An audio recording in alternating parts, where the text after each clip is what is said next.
Quick question for you. Do you know which monopoly property actually makes the most money in the long run? I'll give you a hint. It's not Boardwalk, and that's going to surprise a lot of people.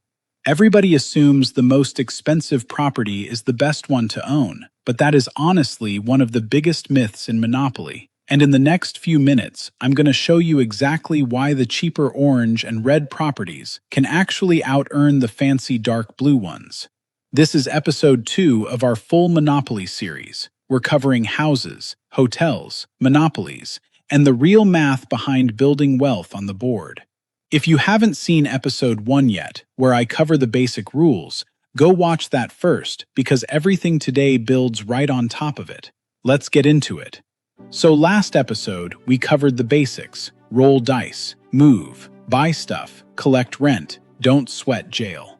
But here's the thing. If all you ever do is buy random properties and just sit there, you are going to lose, every time.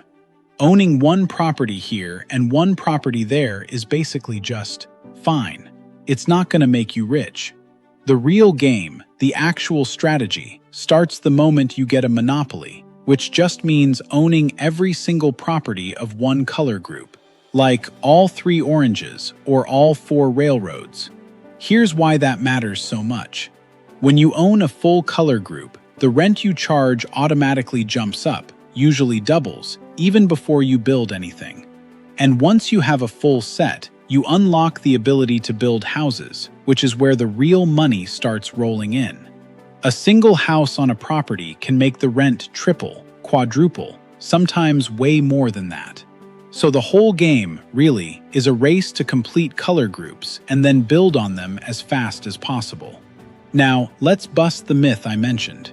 Boardwalk and Park Place, the dark blue ones, sure, they're expensive and dramatic, and everyone wants them because they feel powerful. But statistically, based on the actual layout of the board and how the dice probabilities work, orange and red properties get landed on way more often because they sit right past the jail corner. Think about it. Tons of players are constantly getting sent to jail or rolling out of jail, and jail sits right before those orange and red spaces. More traffic past a property means more rent collected, way more consistently, than a fancy blue property people land on occasionally. Cheap and frequently visited beats expensive and rarely visited, basically every time. And hey, this is exactly the kind of thing this channel is built for, taking stuff that sounds complicated or feels like expert knowledge, and just breaking it down so plainly that anyone gets it immediately. If you're new here, this is how games work, and every video takes a game you probably already own and turns you into the person at the table who actually knows what they're doing. Go ahead and subscribe now so episode 3 lands right in your feed. And if this orange and red thing just blew your mind a little, drop a like, it really does help. Alright, so once you own a complete color set, you can start building. Here's exactly how that works. You go to the bank, you pay the price listed on the property card, and you place a little green house on it. You can build houses on any property in your set, but, and this is important, you have to build evenly. That means you can't slap 3 houses on one property and 0 on the others in the same set. You've got to build them up roughly equally, one at a time across the whole set, before you're allowed to add a second round of houses. It keeps things fair and stops one property from getting absurdly overpowered while its siblings sit empty. Once a property has 4 houses on it, you can upgrade to a hotel. You turn in the 4 houses back to the bank, pay the hotel price, and boom, one hotel replaces them. A hotel is basically the maximum development a property can have, and the rent at that point is seriously high. Landing on a hotel property in a good color group can wipe out a huge chunk of somebody's cash in one unlucky roll. Now here's a detail almost nobody thinks about. There's a limited number of houses and hotels in the game. Standard sets only come with 32 houses and 12 hotels total. If everyone's building like crazy, the bank can actually run out of houses. And when that happens, nobody can build more until houses get returned to the bank supply. This house shortage is a legit advanced strategy. Some experienced players deliberately buy up houses just to starve everyone else out, even if they don't need them yet. We'll go deeper on that trick in episode 5. Also, and this trips people up, you can sell houses back to the bank at any time for half the price you paid, if you need quick cash. Same evening out rule applies in reverse. You gotta sell evenly across the set too. Now, quick note on the railroads and utilities, because they don't play by the same rules as colored properties.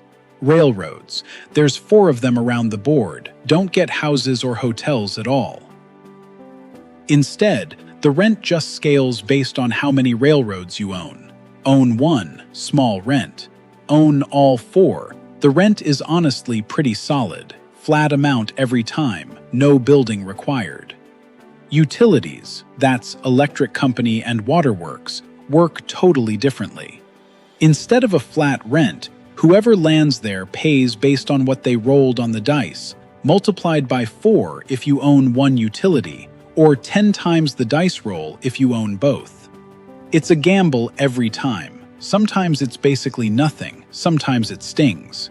Utilities are generally considered the weakest investment on the board.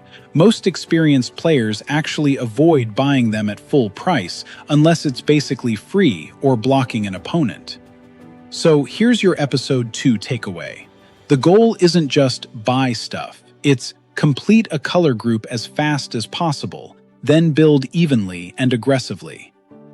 Cheap, frequently landed on properties like orange and red are often better than flashy, expensive ones. Railroads are steady, reliable income, and utilities are mostly a trap unless they're dirt cheap. That's episode 2. Next time, in episode 3, we're getting into money management, mortgaging properties, winning auctions, and why letting people go bankrupt is actually the secret to a game that doesn't take 4 hours. If you learned something new today, I want to hear it. Comment below and tell me your go-to color group. I'm curious what everyone picks.